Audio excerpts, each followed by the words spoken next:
I found the note taped to my mailbox on a Wednesday afternoon, informing me that the association had replaced my mailbox lock with a standardized unit as part of a community-wide security upgrade, and that I could retrieve my new key from the association office during regular business hours. What that note failed to mention, and what I discovered only after standing in my own driveway trying 3 different old keys before realizing none of them fit anymore, was that federal law has a great deal to say about who is and isn't permitted to alter access to a residential mail receptacle, and none of it grants that authority to a homeowners association. My name is Desmond Farraday. I'm 46 years old, and I'd started just 6 weeks earlier in a new role as a postal inspector for the regional office covering 3 counties, including the one containing my own house in a community called Thistlewood Grove. I want to be clear that I hadn't mentioned my new position to a single neighbor by that point, partly because I'd been too busy settling into the job itself, and partly because, much like plenty of people in law enforcement adjacent work, I've never been especially eager to lead with my profession in casual neighborhood conversation. That quiet anonymity ended rather abruptly the day the Thistlewood Grove Homeowners Association decided, without consulting a single resident, to replace every mailbox lock in the community with a uniform system managed entirely through the association's own office.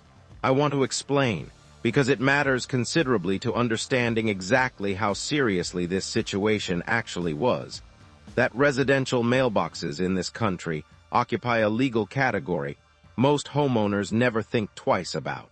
Once a mailbox is designated for United States Postal Service delivery, federal regulations place meaningful restrictions on who may access, alter, or interfere with it.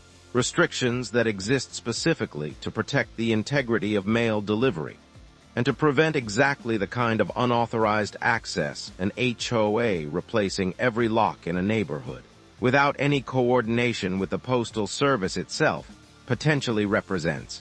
I called the association office the same afternoon I found that note, and reached a woman named Rosalind Petrie, who'd served as Thistlewood Grove's association president for just under 2 years.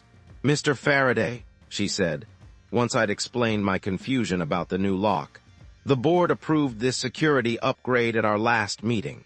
We had several residents report concerns about package theft, and the committee determined that a standardized lock system, managed centrally through our office, would allow us to better track and control access throughout the community." "I appreciate the security concern," I said, "but I'd like to understand exactly what authority the association believes it has to alter locks on federally designated mail receptacles without any involvement from the Postal Service itself." There was a brief pause on her end, the kind that tells you a conversation is about to shift in tone. "I'm not sure I follow the distinction you're drawing," she said. "These are private community mailboxes installed by our developer, maintained by our association. They're used for delivery of United States mail," I said.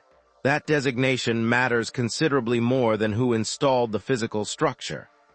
I want to describe what I did next, because it reflects the same careful, methodical approach my new position had trained me to bring to exactly this kind of situation. I didn't immediately identify myself as a postal inspector, mostly because I wanted to understand the full scope of what the association had actually done before escalating the matter through any official channel, the same way I'd approach any investigation in my professional work.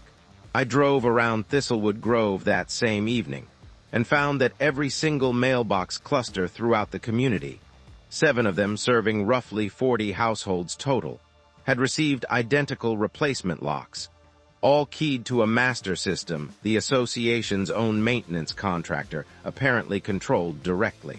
I want to be honest that finding 40 households worth of federally regulated mail receptacles now controlled by a homeowners association maintenance contractor, rather than by the residents themselves or by the Postal Service, struck me as considerably more serious than a simple community security upgrade gone slightly overboard.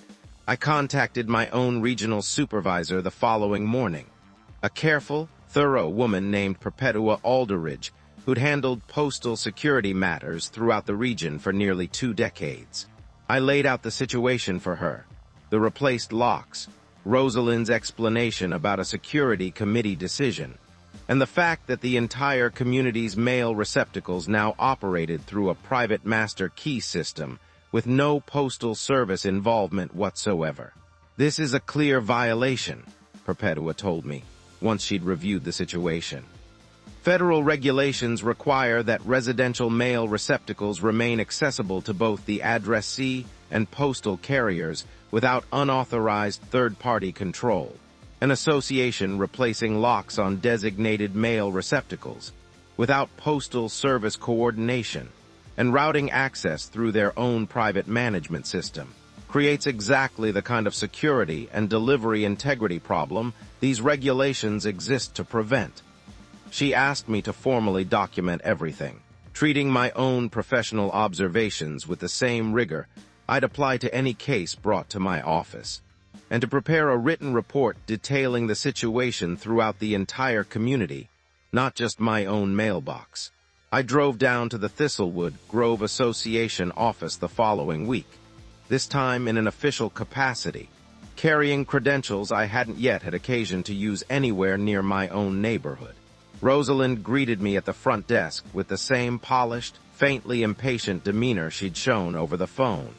Clearly expecting another homeowner complaint, she could smooth over with the same explanation she'd offered me previously. "Miss Petrie," I said, presenting my credentials, "I'm a federal postal inspector, and I'm here regarding the mailbox lock replacement your association implemented throughout the community." I want to describe her reaction plainly, because it shifted through several stages in the space of just a few seconds. Confusion, followed by a dawning recognition that the homeowner she'd been treating as a minor nuisance over a simple lock complaint was, in fact, considerably more than that. "I wasn't aware," she said, "that I had no idea you worked for the Postal Service." "That's not particularly relevant to the situation," I said. "What's relevant is that your association has replaced federally regulated mail receptacle locks throughout an entire community without any coordination with the Postal Service, creating a genuine access and security violation affecting approximately 40 households."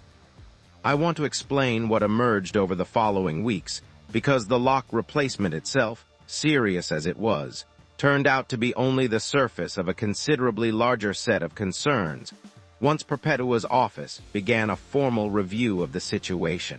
The maintenance contractor Rosalind's board had hired to implement the new lock system, a company called Vanguard Property Solutions, had access to every single mailbox in the community through the master key system, a level of access that raised obvious questions about exactly who else might have had the ability to open any resident's mailbox at any time, for any reason, without the Postal Service or the resident themselves ever being aware of it.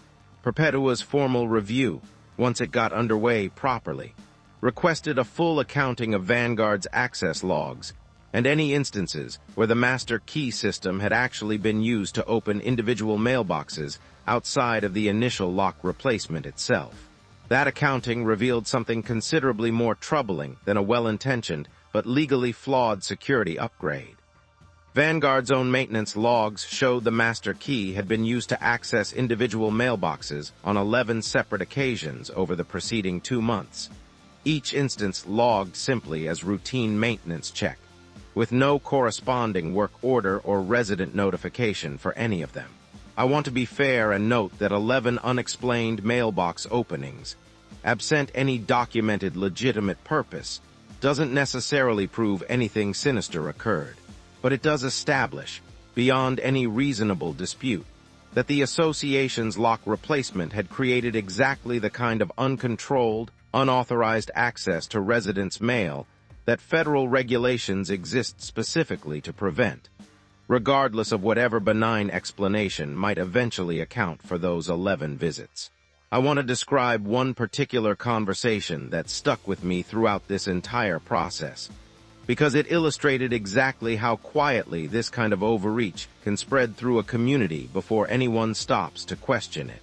a neighbor of mine named Winifred Aldis, who lived 2 houses down and had served on the Thistlewood Grove Security Committee that originally proposed the lock replacement, stopped by my house once word of the federal notice began circulating. "I want you to understand something," she told me, sitting on my porch steps with a cup of coffee I'd offered her. When Rosalind brought this proposal to the committee, she framed it entirely as a simple hardware upgrade, new locks, better keys, nothing more complicated than that. Nobody on that committee, myself included, ever considered that mailboxes might fall under some separate federal category requiring outside coordination. It genuinely never occurred to any of us to ask. I asked her whether anyone had raised concerns about giving an outside maintenance contractor a master key to every mailbox in the neighborhood. "One resident did actually," Winifred said. "An older gentleman named Corwin Blackstock, who lives over on the east side of the community. He asked at the meeting where this was first proposed whether the Postal Service needed to sign off on something like this. Rosalind told him she'd already checked, and it wasn't necessary. That mailboxes on private property fell under the association's own authority entirely." I remember thinking at the time that she sounded confident enough that it must have been true. That detail mattered a great deal to me, because it confirmed the entire situation had been built on a single, confidently stated but entirely inaccurate assertion, one that a single genuine phone call to the Postal Service could have corrected months before any lock was ever actually replaced. Winifred's account also became a useful piece of documentation for Perpetua's formal review, establishing that at least one resident had raised the exact right question at the exact right time, only to be waved off by a president who'd apparently never bothered to verify her own confident answer. Rosalind's board held an emergency session once the formal Postal Service notice arrived, informing the association that its lock replacement violated federal regulations and required immediate remediation, along with a formal warning regarding potential penalties should the situation not be corrected promptly. I attended that session, this time simply as a resident rather than in any official capacity, since Perpetua's office was handling the formal regulatory side of the matter separately. Rosalind opened the meeting attempting to characterize the entire situation as a well-intentioned security measure that had, in her words, encountered an unexpected regulatory complication, language that struck me, and apparently several other residents in that packed community room, as considerably understating the seriousness of 40 households having their federally regulated mail access altered without their consent or any Postal Service involvement. A board member named Cassius Delgado, who I hadn't dealt with directly before that meeting, asked the question that seemed to settle the room's understanding of the situation rather quickly. "Rosalind," he said, "did the board consult with the Postal Service at any point before approving this lock replacement, or with any resident individually, before implementing a system that gave an outside contractor access to every mailbox in this community?" Rosalind's answer offered little beyond a repeated assertion that the security committee had believed the upgrade fell entirely within the association's own property management authority, an assertion that satisfied nobody in that room, once the federal regulatory notice had already made clear exactly how mistaken that belief had been.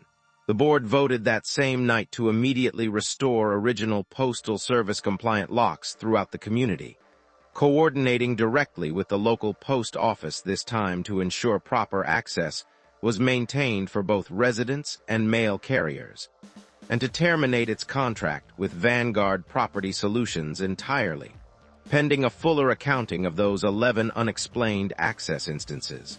Rosalind resigned from the board position within the month, and Cassius Delgado stepped in as interim president, one of his first actions being a formal policy requiring any future community security measure affecting shared infrastructure to receive proper legal and regulatory review before implementation, rather than proceeding on the board's own assumed authority alone.